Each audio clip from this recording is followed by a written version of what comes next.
Los Angeles, California, September 1984. The Forum, one of the biggest arenas in America, 18,000 people inside. Outside, the parking lot is packed, scalpers are getting 3 times face value, and the line of fans stretching around the building has been there since morning. This is the Victory Tour, the biggest concert tour in American history at that point. The Jackson brothers reunited, playing arenas from coast to coast, ticket prices that caused a national controversy. And at the center of all of it, the most famous human being on the planet, Michael Jackson. Thriller has been out for less than 2 years. It has sold 40 million copies and is still selling. Billie Jean, Beat It, Wanna Be Startin' Something? Michael has just finished filming the Thriller music video, a 14-minute cinematic production that has changed what music videos are and what they can be. He has performed at the Motown 25 anniversary special and introduced the moonwalk to the world. He is 25 years old, and there is no one on earth more famous, more beloved, more watched. And tonight, he is about to walk on stage with a group of people that a significant portion of that arena did not expect to see. The name of the group was Destiny's Children, 4 black women from Chicago who had spent years singing in churches and small clubs before working their way up to background vocal work for major artists. Their lead singer, a woman named Gloria James, had a voice that people in music circles talked about the way people talk about once-in-a-generation instruments. Her daughter, a quiet 7-year-old named Renee, who sometimes came to rehearsals, would grow up watching her mother perform alongside Michael Jackson. Years later, Renee James would become one of the most respected vocal coaches in the industry, and she would always say the same thing when asked where her understanding of stage presence came from. I watched my mother stand on that stage with Michael. I watched what he did for her. That is where I learned what it means to truly see another artist. But we are getting ahead of ourselves. Michael had hired Destiny's Children for the Victory Tour after hearing them at a small showcase in Chicago earlier that year. He had walked in unannounced, stood in the back, and listened to the entire set without saying a word to anyone. Afterward, he had gone backstage, introduced himself as if he needed an introduction, and told Gloria James that her voice was one of the most beautiful things he had ever heard. He wanted them on tour, not as invisible background singers, not as voices in the mix that the audience would never register. He wanted them featured. He wanted them introduced. He wanted them in gowns under the lights with microphones the crowd could see and hear. His brothers had mixed reactions. This was a Jackson family tour, a reunion that had been years in the making, complicated by business disputes and personal tensions that had built up over a decade of separation. Adding outside performers, giving them prominent roles, it was not what everyone had signed up for. Michael was unmovable. If they were on the tour, they were featured. That was the condition. His management had concerns of a different kind. The Victory Tour was playing arenas across the country, including cities in the South and the Midwest, where the audience demographics skewed older and more conservative. This was 1984, not 1964, but anyone who believed that racial tension in American public life had simply dissolved with the passage of the Civil Rights Act had not been paying attention. Michael listened to the concerns. He understood them. And then he did what he did on the Victory Tour. He featured Destiny's Children anyway. The tension that night at the Forum was not about race. Los Angeles in 1984 was not Montgomery, Alabama in 1969. The crowd that had come to see the Victory Tour was diverse, young, electric with excitement. They had not come to make a statement about anything except their devotion to Michael Jackson. But there was a different kind of tension in the air, something that the people close to Michael could feel without being able to name it exactly. The tour had not been going well in ways the public did not know about. There had been incidents in other cities, nothing as dramatic as what was coming, but friction. Moments backstage where the line between professional disagreement and something uglier had been crossed. Members of the production team who had made comments to Gloria James and the other women that were not appropriate, that carried within them a whole set of assumptions about who these women were and what their role on the tour was supposed to be. Michael had been told about some of these incidents, not all of them. The women, with the professionalism of people who have survived in an industry that had never fully respected them, had absorbed most of it quietly, handled it among themselves, not wanting to cause problems, not wanting to be seen as difficult. That was about to change. They were 40 minutes into the set.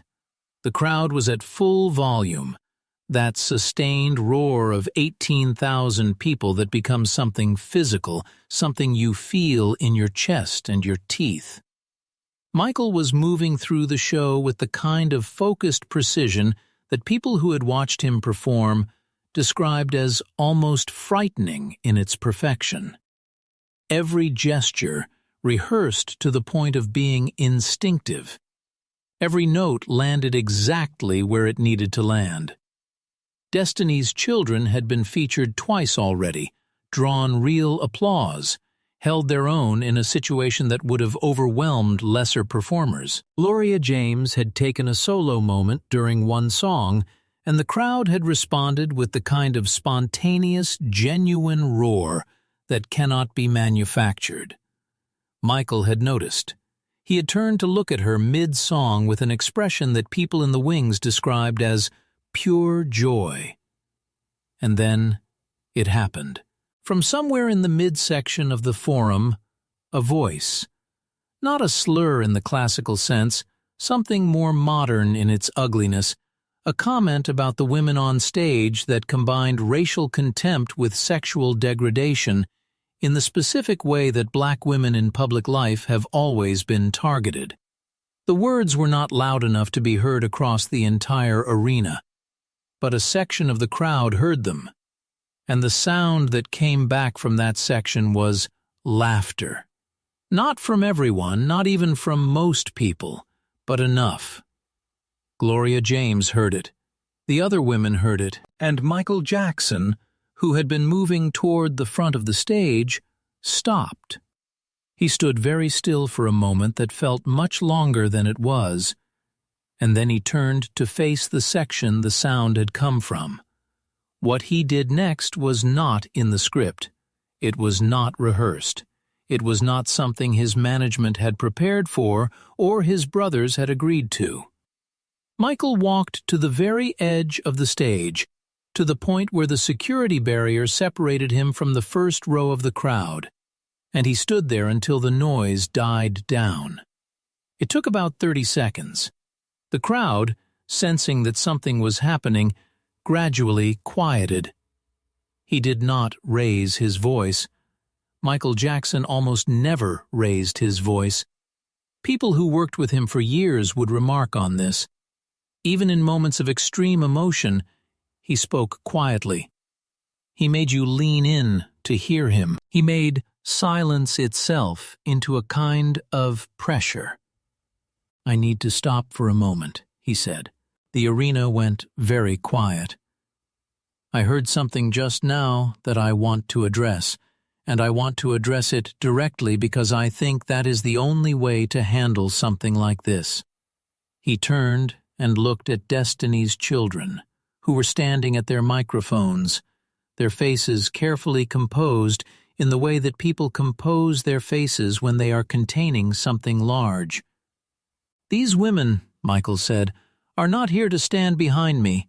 They are here because they are among the finest musicians I have ever worked with, because their voices are a gift, because this music, the music that brought all of you here tonight, does not exist without the tradition they come from and the tradition their mothers and grandmothers built. He paused. I grew up on that music. I grew up in Gary, Indiana, in a house where the radio was always on, where my mother played gospel records on Sunday mornings, where the music that shaped everything I became came directly from the tradition that these women represent. I did not invent what I do. I learned it. I was taught it. And the people who taught me, the artists who created the foundation I stand on, they looked like these women. The arena was completely silent now. 18,000 people, and you could hear the ventilation system. Michael turned back to the crowd. I want to be clear about something. This stage, this show, this music, it is not mine alone. It never was. And anyone who cannot stand here with us, anyone who cannot hear these women sing and feel nothing but respect and gratitude, I genuinely feel sorry for you. Because you are missing the whole point of what music is for. He stopped, let the silence sit, and then he said, Now, Gloria, what do you want to sing? Gloria James had not expected to be asked that question. Nobody asked the background singers what they wanted to sing. That was not how it worked. You sang what you were told, when you were told, at the volume you were told. You were a part of the machinery, a component in the larger production. You did your job with professionalism and gratitude, and you did not expect to be handed the microphone and asked to choose. She stood at her microphone for a moment, and later she would say that those few seconds were among the most complicated of her life. Surprise, yes. Gratitude, yes. But also a kind of vertigo that comes from suddenly being seen after years of practiced invisibility. She turned to the other three women. A quick conference. The kind of wordless communication that develops between people who have sung together for years, who know each other's voices the way you know the sound of a family member's footstep. Then she turned back to Michael and told him what they wanted to sing. Michael walked to the band leader, gave instructions, and then did something that no one who was present that night ever forgot. He stepped back. He physically moved away from the center of the stage, from the spot where the main lighting rig was focused, from the position he had occupied for the entire show, and he stood to the side. Destiny's Children moved forward, and they sang A Change Is Gonna Come. The Sam Cooke song, written in 1963, recorded a year before his murder, a song that had become one of the anthems of the civil rights movement, a song about suffering and hope and the long, slow, painful arc of justice. They sang it with everything they had. There is a thing that happens when people sing together in a large enclosed space, when the voices are genuinely extraordinary, when the song is one that carries decades of meaning and pain and hope inside it. The air changes. You can feel it physically. The sound stops being something you hear and becomes something you inhabit. That is what happened at the Forum that night. 18,000 people who had come for a pop concert found themselves inside something else entirely, something that felt less like entertainment and more like testimony. The crowd, which had been on its feet and screaming for most of the show, went still. Not the silence of confusion, but the silence of people who understand that they are witnessing something that demands their full attention. Michael stood to the side of the stage during the entire song, not singing, not dancing, not drawing attention to himself in any way, just standing there as a visible, deliberate signal. This moment belongs to them. When it was over, the applause lasted for 4 minutes. One of the other women on the tour later said she had never heard anything like it, not before and not since. It did not sound like concert applause. It sounded like something being released, like 18,000 people exhaling something they had been holding without knowing it. Gloria James was crying. The other women were crying. In the wings, several of the band members were crying. Michael was crying.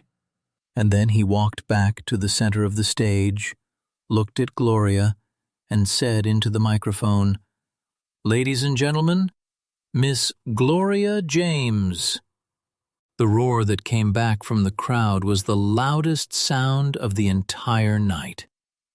What Michael did in the second half of that concert was something that people who had worked in the music industry for decades said they had never seen before. He stopped treating the show as his show. Between songs, he told stories about growing up in Gary, about his mother Catherine playing gospel records on Sunday mornings, about the first time he heard James Brown and felt the music physically, felt it in his body before he understood it in his mind, about how the Motown sound that he had grown up with, the sound that had shaped the Jackson 5, had roots that went back through gospel and blues and church music and field songs to a tradition that was much older and much deeper than pop music. He was not lecturing. He was not making a speech. He was talking to 18,000 people the way you talk to someone you are trying to help understand something important, with patience, with specificity, with genuine emotion. He talked about the first time he heard Gloria James sing and what it had done to him.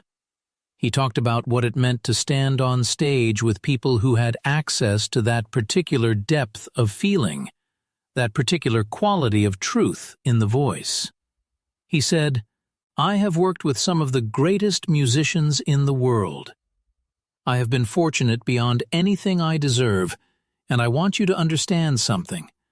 The people who have taught me the most about what music can actually do, about what it is actually for, they have almost always been black women. My mother, the women who sang in the churches I grew up going to, the artists I listened to before I was old enough to understand what I was listening to. And these women right here." He gestured to Destiny's Children. "They are not my backup singers, they are my teachers." The stories Michael told between songs that night were not entirely new information for most of the people in that arena. The audience at a Michael Jackson Victory Tour concert in 1984 was not ignorant of black music or black culture. Many of them were black themselves. Others had grown up with the music, knew the names of the artists Michael was referencing, understood the history. But there is a difference between knowing something and having someone with Michael Jackson's platform, Michael Jackson's level of visibility, stop a show in front of 18,000 people to say it plainly and publicly. Michael was not the first artist to talk about the roots of pop music, about the debt owed to black artists, about the way the music industry had systematically extracted value from black culture while directing the profits elsewhere. Black artists and activists and scholars had been making this argument for decades. But Michael saying it, at that moment, in that arena, in the middle of the biggest tour in American history, meant something different. It meant that the argument had reached a level of mainstream visibility it had not had before.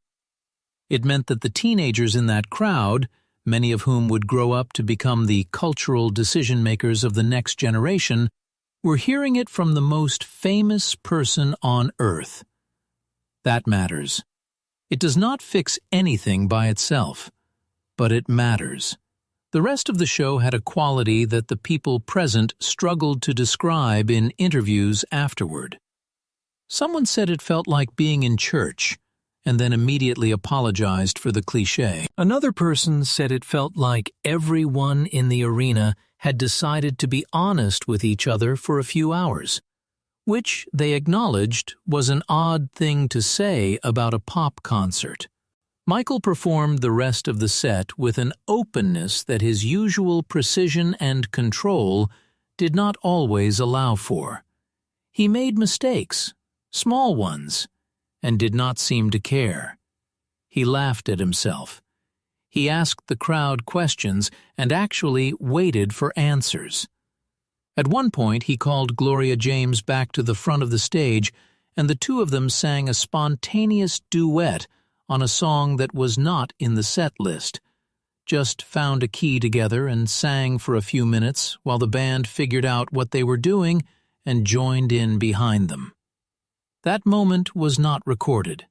It existed only in the memory of the people who were there, and every single one of them remembered it for the rest of their lives. The night after the Forum, Michael Jackson did not sleep. This was not unusual. Michael's relationship with sleep had always been complicated, a side effect of the particular kind of nervous energy that drove him, that had driven him since childhood, when he would lie awake in the family home in Gary, running songs through his head, unable to turn the music off. But that night, the wakefulness had a different quality. He was not running through choreography or working out a melody. He was thinking. His personal assistant at the time, a man who had worked with him since the Thriller sessions, found him at 4 a.m. sitting at the piano in his hotel suite. Not playing, just sitting with his hands in his lap, staring at the keys. He asked Michael if he was all right. Michael looked up and said, "I have been thinking about what I should have done sooner, and what I need to do now." The professional consequences of what had happened at the Forum became clear over the following days. Management meetings were called. His brothers had opinions. The tour's sponsors had questions. Several radio programmers in certain markets made it known through back channels that they found Michael's comments during the show unnecessarily political, that they thought he should stick to the music. Michael had heard versions of this before. The pressure to be entertaining without being challenging, to be beloved without being complicated, to represent something aspirational and universal, which, in practice, often meant something that did not make white audiences uncomfortable. He had navigated this pressure for most of his career. He had made compromises. He understood that the scale of what he had built, the audience, the commercial enterprise, required a kind of careful management of his public image that sometimes meant holding things back. But something had shifted for him after the Forum. He told a member of his inner circle, "I have a platform that most people will never have, and I have been so careful with it, so worried about what using it might cost me, that I have not been using it the way I should. That stops now." What followed over the next several months was not a dramatic reinvention. Michael did not suddenly become a political artist or start giving speeches at rallies. He was not built for that kind of public confrontation, and he knew it. What changed was subtler, but more lasting. He began speaking more directly in interviews about the roots of his music and the debts he owed. He recommended black artists to journalists who interviewed him, inserting their names into conversations where they would not otherwise have come up. He used his extraordinary leverage in the music industry to push for more equitable treatment of black artists in recording contracts, in radio play, in the business structures that turned music into money. He also called Gloria James 2 weeks after the Forum and told her he wanted to work with her again, not on the Victory Tour, which was still ongoing and had its own complicated politics, on something new. What came out of those conversations was not what either of them had originally imagined, but it was real, and it lasted. Michael funded a series of recording sessions that gave Destiny's Children the opportunity to record their own material with full creative control, with proper production budgets, with the kind of infrastructure that had always been available to artists of lesser talent who happened to be white and male. He did not put his name on the project. He did not use it as a platform for his own visibility. He simply made it possible and then stepped back. The album they recorded, which came out in 1985 under a small label that Michael had quietly helped establish, was not a commercial blockbuster. It received strong reviews in the music press, was praised by other artists, won a small but devoted following. Gloria James's voice on those recordings is extraordinary. The kind of extraordinary that makes you wonder what might have happened if she had been given these resources at 25 instead of 40. She was asked about this in an interview years later, whether it felt too late, whether the support had come at the wrong time. She said, "There is no wrong time for someone to see you. There is no wrong time to be given room to be fully what you are. I am grateful for every note on those recordings. I am grateful for what Michael did. And I think about all the women who never got that room. That is what keeps me working."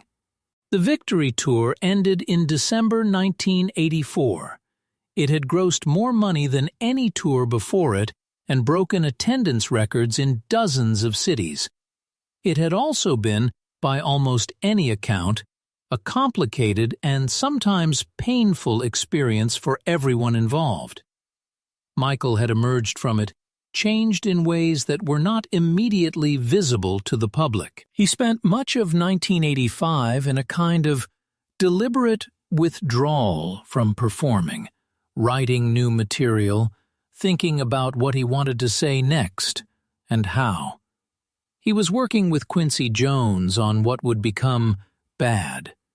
He was thinking about Thriller's massive success and what responsibility came with it.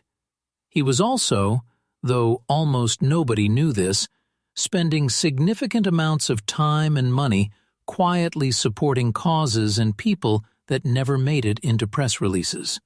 The Michael Jackson Charitable Foundation, which he formally established in 1984, had music education as one of its core focuses. He was particularly interested in ensuring that children from underprivileged backgrounds had access to music instruction, to instruments, to the kind of foundational training that had shaped him. But there was a specific program within the foundation that grew directly out of his experience with Destiny's Children and what he had seen of the systemic barriers facing black women in the music industry. A program that provided funding and mentorship specifically for young black female artists, that helped them navigate an industry that had historically taken from them while giving back as little as possible. Michael did not talk about this program publicly, not in interviews, not in the promotional materials that surrounded his work. It was not leverage for his image. It was not a headline. It was just something he believed needed to exist, so he made it exist. The story of what happened at the Forum on that September night in 1984 did not make major headlines at the time. There was coverage in the music press, some discussion in entertainment journalism about whether it was appropriate for Michael to have used the platform of the Victory Tour in that way. The sponsors were quietly unhappy. Some members of his management thought it had been a mistake. In the immediate aftermath, the story felt smaller than it was. But stories that feel small in the moment have a way of growing. They get carried forward by the people who were there, by the memories that form around them, by the specific texture of what it felt like to be in that arena when the most famous person in the world stepped back from the center of the stage and said, "This moment belongs to them." Gloria James talked about it for the rest of her life, in interviews, in the master classes she taught at music conservatories in Chicago and New York, in the informal conversations she had with young singers who came to her wanting to understand what it took to survive and thrive in music. She always told them the same thing. Find the people who step back. Find the people who use their power to make room instead of to fill space. They are rare, but they exist. And when you find them, hold on to what they show you about what is possible. Her daughter Renee, who had been that quiet 7-year-old at rehearsals, became one of the most respected vocal coaches in the industry. She worked with artists across every genre and was known for a philosophy of performance that centered on what she called radical presence. The idea that truly great performance required you to be completely open, completely there, completely willing to be seen. She credited this philosophy to watching her mother on that stage in 1984, to watching Michael Jackson step back, to understanding from a very young age that the greatest artists are not the ones who take up all the space. They are the ones who know how to make space, who understand that the music is bigger than any one person, who are secure enough in their own gift to celebrate someone else's. Let us talk about what this story reveals about Michael Jackson. Not the Michael Jackson of headlines and tabloids and the strange circus that surrounded his later years. The Michael Jackson who existed before all of that calcified around him, before fame became a kind of prison, before the weight of being the most famous person on earth compressed him into something smaller than he actually was. The Michael Jackson of 1984 was 25 years old, at the absolute peak of his powers, with more commercial leverage than anyone in the history of the music industry up to that point. He could have done anything with that leverage. He could have used it purely for his own advancement, his own enrichment, his own protection. Instead, he used it to step back. He used it to turn the spotlight away from himself and toward women who deserved it and had been denied it. He used it to say things publicly that needed to be said and that he was in a unique position to say. He used it quietly, without press releases, to fund work that had value beyond its commercial potential. He was not perfect. He was 25 years old, and he was operating within systems that were imperfect and that shaped him in ways he could not always see clearly. He made choices throughout his career that can be criticized, that require complicated accounting. But at the Forum, on that September night, he showed something that matters. He showed that he understood the difference between having a platform and using one, between being famous and being responsible for what fame makes possible, between standing at the center of the stage because the light is on you and stepping back because the light is needed somewhere else.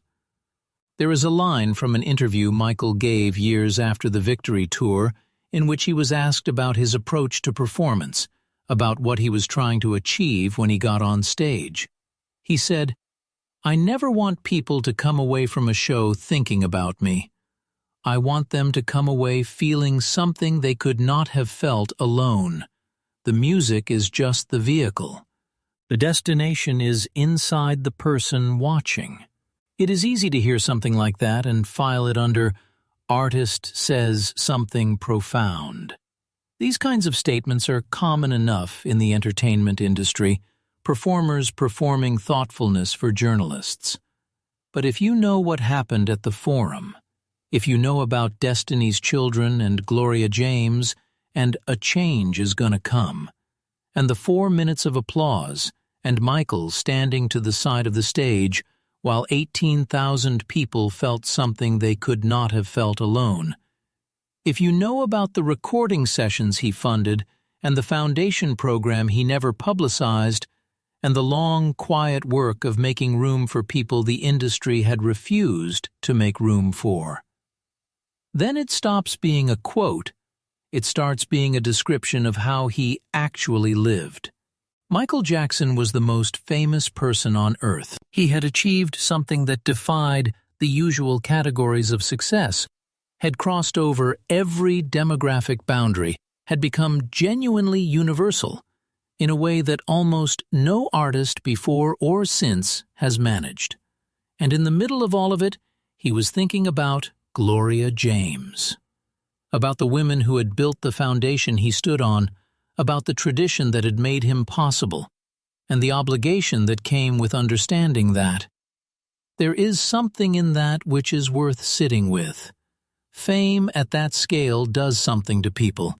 It creates a kind of insulation, a bubble of yes that surrounds you and gradually separates you from the ordinary friction of being human.